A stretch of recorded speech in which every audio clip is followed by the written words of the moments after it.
하나님 말씀 이사야 28장 23절로 29절 교독하시고 마지막 29절 함께 읽도록 하겠습니다. 너희는 귀를 기울여 내 목소리를 들으라. 자세히 내 말을 들으라. 파종하려고 가는 자가 어찌 쉬지 않고 갈기만 하겠느냐. 자기 땅을 개간하며 고르게만 하겠느냐.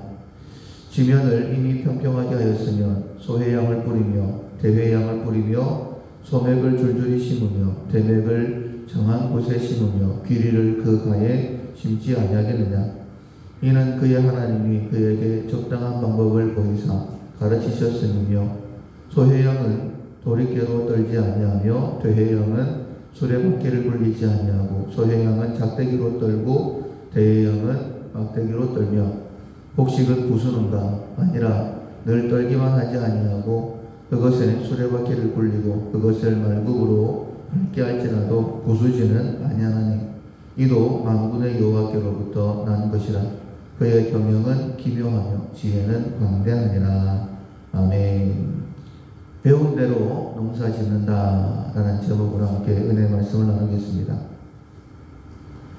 2020년도 마지막 날이고 또 우리가 2021년도를 바라보면서 또 오늘 하루를 보내게 될 것이고 또 우리의 마음속에는 하나님에 대한 기대가 있습니다.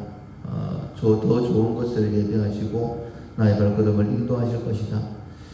2021년도가 샘 곁에 심겨진 무성한 나무처럼 그 가지를 놓는 한 해가 되기 위해서 또 풍성한 한 해가 되기 위해서 우리 새벽의 말씀을 함께 듣고 있는데 첫 번째로 해야 되는 것이 묵은 땅을 기경하는 것, 마음을 하나님께 두는 것이다 라고 말씀을 들었습니다. 호세아 10장 12절 말씀, 너희 묵은 땅을 기경하라. 지금이 곧 여호와를 찾을 때니 마침내 여호와께서 오사 공의를 빛처럼 너희에게 내리시리라. 하나님의 은혜를 빛처럼 내리신다라고 하셨습니다. 신명기 28장 12절 말씀에 여호와께서 너희를 위하여 하늘에 아름다운 보고를 여시사 네 땅에 때를 따라 비를 내리시고 네 손으로 하는 모든 일에 복을 주시리니 네가 많은 민족에게 구워줄지라도 너는 꾸지 아니할 것이다. 하나님의 은혜가 그 마음이 기경되어 하나님을 바라보는 자에게 주어지는 하나님의 축복을 말씀해 주셨습니다. 묵은 땅을 기경했다고 한다면 두 번째로는 심어야 합니다. 울며 씨를 뿌리라 라고 말씀하셨죠. 그것은 마음을 하나님께 뒀다라고 한다면 꿈을, 비전을 가져야 된다라는 그런 말씀입니다. 시편 126편 1절에 여호와께서 시온의 포로를 돌려보내실 때에 우리는 꿈꾸는 것 같았도다. 바벨론 포로와 같은 절망적인 상황이라 할지라도 하나님께서 주시는 그 꿈은 반드시 이루어지게 되어 있습니다. 그래서 마음을 기경한 자, 하나님을 의지하는 자, 이른 비와 늦은 비를 내려주는 자에게는 6절에 울며 씨를 뿌리며 나가는 자는 반드시 기쁨으로 그 곡식단을 가지고 돌아온다라는 말씀처럼 반드시 씨를 뿌려야 됩니다. 하나님을 향하여 기대하는 마음이 그것이 바로 믿는 자이다 라고 말씀드릴 수 있어요. 세 번째로는 전문가의 도움을 구해라. 우리의 삶의 전문가는 가장 전문가는 하나님이시죠. 그래서 어제 새벽에는 하나님께 기도하라 라는 제목으로 말씀을 들었습니다. 이른 비와 늦은 비를 적당한 때에 내려주셔서 우리의 삶이 터전히 적과 꿀이 흐르게 된다 해주시겠다라고 말씀하셨기 때문에 하나님의 그 말씀을 붙들고 꿈을 가지고 하나님 앞에 기도하시면 됩니다. 예레미야 33장 3절에 너는 내게 부르짖으라. 내가 네게 응답하겠고 네가 알지 못하는 크고 은밀한 일을 네게 보이리라 라고 말씀하셨어요. 그래서 우리가 하나님 앞에 기도할 때는 하나님께서 2021년도 정말 풍성한 한 해가 되게 하시는 하나님의 방법을 내게 말씀해 주실 것이다 라는 기대를 가지고 하나님 앞에 부르짖어 기도하셔야 됩니다. 그리고 네 번째로 배운 대로 농사를 지으시면 됩니다. 전문가가 이렇게 해라 라고 얘기를 했으면 그대로 따르면 소출을 거두게 되는 것 아니겠습니까? 오늘 본문 23절에 너희는 귀를 기울여 내 목소리를 들으라. 자세히 내 말을 들으라. 전문 경영인의 이제 지도가 시작이 됩니다. 24절, 파종하려고 가는 자가 어찌 끊이지 않고 갈기만 하겠느냐. 그 땅을 개간하며 고르게만 하겠느냐. 농부가 농사를 짓는 가장 큰 이유는 추수 때문입니다. 그리고 수확을 하기 위한 첫걸음은 기경인데 땅을 가는 것이 중요하지만 그렇다고 계속 갈지만은 않습니다. 만약 땅만 계속 갈고 있다면 정신없는 사람이죠. 그래서 뿌려야 된다. 25절에 보면 지면을 이미 평평하게 하였으면 소해양을 뿌리며 대해양을 뿌리며 소맥을 줄줄이 심으며 대맥을 정한 곳에 심으며 귀리를 그 가에 심지 않겠느냐. 소해양, 대해양, 그리고 소맥, 대맥, 그리고 귀리 심는 방법이 각각 다르다라고 말씀하시죠. 그렇다면 농부는 그렇게 해야 된다는 것을 어떻게 알았을까? 26절에 보면 이는 그의 하나님이 그에게 적당한 방법으로 보이사 가르치셨음이니라. 누군가는 배웠겠죠. 근데 그 위로 올라가 보면 하나님께서 그렇게 해야 된다라고 깨달음을 주셨다, 가르치셨다라고 말씀하고 있습니다. 농사를 지을 때에 농부가 어떻게 해야 되는지도 하나님께서 가르치시고 우리의 삶에서 가정을 일궈 나가고 우리의 사업터를 일궈 나가고 그리고 교회를 일구어 가는데도 지혜는 하나님께 있다라고 말씀하시는 거예요. 뿌리고 심으면 끝인가? 그렇지 않습니다. 추수를 해야 되겠죠. 27절에 소해양은 도리깨로 떨지 아니하며 대해양은 수레바퀴를 굴리지 아니하고 소해양은 작대기로 떨고 대해양은 막대기로 떨며 소해양, 대해양 탈곡하는 방법이 각각 다르다라고 그렇게 말씀하십니다. 뿐만 아니라 탈곡을 하고 난 다음에는 또 껍질을 벗게 되지 않습니까? 28절에 곡식은 부수는가 아니라 늘 떨기만 하지 아니하고 그것에 수레바퀴를 굴리고 그것을 말국으로 밟게 할지라도 부수지는 아니한다 라고 그렇게 이야기합니다. 껍질을 벗겨내기 위해서는 좀 더 강력한 힘이 필요하죠. 그래서 수레바퀴를 굴리기도 하고 때로는 말 발굽으로 밟기도 합니다. 그런데 절대 알갱이가 부서지게 하지는 않는다. 그렇게 말씀하시는 거예요. 그렇다면 이 방법도 어떻게 알았을까? 29절에 이도 만군의 여호와께로서 난 것이라 그의 요약은 기묘하며 지혜는 광대하다 라고 말씀하세요. 이 모든 지혜도 하나님께서 허락하시는 것이다. 하나님께서 특별히 우리를 알곡으로 이렇게 말씀을 하셨죠. 그래서 모습만 비슷한 쭉정이는 골라내서 불에 던져버리시고 알곡만 곳간에 들이신다라고 그렇게 말씀하십니다.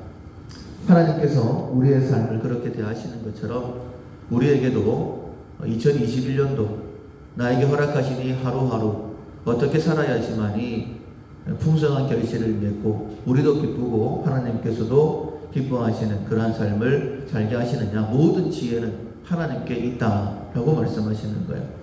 그렇다면 어떻게 해야 될까? 14절에 보면 이렇게 말씀하십니다. 이러므로 예루살렘에 있는 이 백성을 치리하는 너희 경만한 자여 여호와의 말씀을 들을지어다. 어떤 일을 하든지 여호와의 말씀을 들어야 된다라고 말씀하시는 거예요. 솔로몬이 왕이 되고마자 1천 번제를 하나님께 드렸고 그리고 하나님께 지혜를 달라. 정확하게 표현을 하면 하나님 듣는 마음을 주십시오. 내가 이 백성을 바르게 치료하기를 원합니다 라고 했을 때에 그 구하는 것이 하나님의 마음에 기뻤다라고 말씀하셨습니다. 듣는 것이 지혜입니다. 그 지혜 가운데 가장 큰 지혜는 여호와의 말씀을 듣는 것입니다. 다른 사람의 말도 잘 들어야 되겠지만 그래야지만이 실수가 없이 우리가 일을 잘 처리할 수 있겠지만 가장 중요한 것은 하나님의 말씀을 듣는 것입니다. 평안할 때에 먼저 하나님의 말씀을 들어야 되겠죠. 하나님께서 우리를 이끌어 가시는 방법은 두 가지입니다. 첫 번째가 그냥 편안할 때 말씀을 주시는 것. 두 번째는 고난을 통하여 말씀을 주시는 거예요. 그래서 귀를 기울이고 하나님의 음성을 들어야 됩니다. 신명기 30장 4절 말씀에 오직 그 말씀이 매우 가까워서 네 입에 있으며 네 마음에 있은즉 네가 이를 행할 수 있느니라 라고 말씀을 하셨어요. 하나님의 말씀은 언제나 우리 곁에 있습니다. 멀리 있지 않아요. 내가 하나님의 뜻대로 지도를 받고 내 삶을 바르게 경영하고 농사짓기 원한다. 그리고 하나님께로 나아가면 하나님께서 말씀을 주십니다. 그런데 평소 때에 우리가 그 말씀을 듣지 아니하니 하나님께서 고난을 통하여서 우리에게 말씀하시는 것이죠. 그래서 이 고난이 우리에게 유익된다. 야고보서 1장 2절 말씀에 내 형제들아 너희가 여러가지 시험을 만나거든 온전히 기쁘게 여겨라. 이는 너희 믿음의 시련이 인내를 만들어내는 줄 너희가 알미라. 인내를 온전히 이루라. 이는 너희로 온전하고 구비하여 조금도 부족함이 없게 하려 함이라. 우리가 하나님 앞에서 온전해지는 방법은 하나님의 말씀밖에 없습니다. 그래서 네가 혹시나 하나님의 말씀을 듣지 않고 어리석은 양처럼 제갓길로 가서 하나님께서 너에게 고난을 주실 때에 그것을 기쁘게 여겨라. 그 고난으로 말미암아 네가 하나님의 음성을 듣게 되어지고 그 인내하면서 온전하고 구비하여 조금도 부족함이 없게 된다. 그런데 그렇게 되는 방법은 하나님의 말씀밖에 없다라고 했죠. 그래서 이어서 5절에 이렇게 말씀을 하십니다. 너희 중에 누구든지 지혜가 부족하거든 모든 사람에게 구해 주시고 꾸짖지 아니하시는 하나님께 구하라. 그리하면 주시리라. 여러 가지 시험을 온전히 기쁘게 여겨야 되는데 그 조건이 있습니다. 하나님께 지혜를 구하는 거예요. 하나님의 음성을 듣는 것입니다. 그래서 다윗이 시편 119편 71절에 이렇게 고백하죠. 고난당한 것이 내게 유익이라. 이로 말미암아 내가 주의 율례를 유래되어 배우게 되었나이다. 그러니까 주의 뜻을 분별할 수만 있다면 그 어떤 고난이라 할지라도 우리에게 유익되게 되는 것입니다. 이제 오늘을 마지막으로 해서 2021년도를 우리가 살아가게 될 것입니다. 하루하루가 어쩌면 한 걸음 한 걸음이겠죠. 그 한 걸음 한 걸음을 주의 말씀을 붙들고 주님과 동행하며 걷게 되어지면 우리의 삶에는 결코 실수가 없고 실패가 없습니다. 시편 119편 105절 말씀에 주의 말씀은 내 발의 등이요 내 길의 빛이니이다. 내가 가야 될 길을 비추시는 것도 하나님의 말씀으로, 그리고 내가 한 걸음 한 걸음 내딛는 것도 하나님의 말씀으로 그렇게 해야 된다. 우리의 삶을 경영하신 하나님께서 우리에게 주시는 말씀입니다. 듣고 순종하면 조금의 실수도 없습니다.